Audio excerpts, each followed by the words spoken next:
मैं गिरा था, लेकिन अल्लाह ने थामा। बहुत नीचे गिरा था, ऐसा लगा शायद अब कभी नहीं उठ सकूंगा।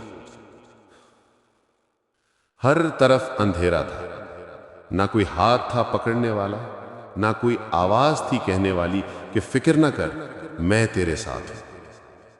कुछ ने नजर फेर ली, कुछ ने हंसकर कहा यह तो खत्म हो गया, लेकिन वो सब भूल गए कि मैं अकेला नहीं था।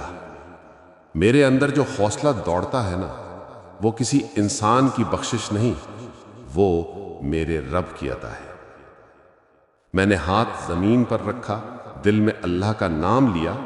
मैं उठा, हां लड़खड़ाया जरूर, लेकिन रुका नहीं। मैं लड़ूंगा इन जख्मों से, इन तूफानों से, इन नजरों से जिन्होंने मुझे कमजोर समझा।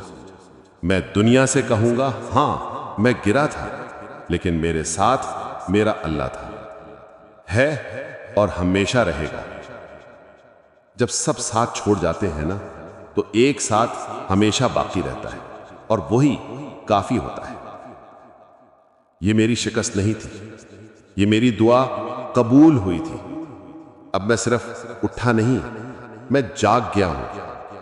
और याद रखना, जिसे अल्लाह उठाता है ना, उसे दुनिया की कोई ताकत गिराने की हिम्मत नहीं रखती।